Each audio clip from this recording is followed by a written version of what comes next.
Sometimes you may need to apply the same material to several objects.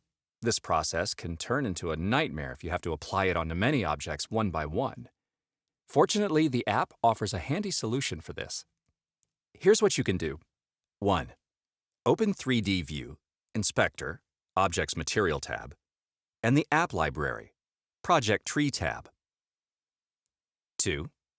Select the necessary items in 3D View using the Multi-Select or simply select them in the project tree. 3. All materials of the selected items will be shown in the Object Material tab of Inspector. Use Multi-Select or the Context menu. Select Identical option to select the necessary items. 4. Open the Objects Material tab of the library. Then drag and drop the material you like to the selected items in the Object Materials tab of the Inspector. It will be applied to all of them at once.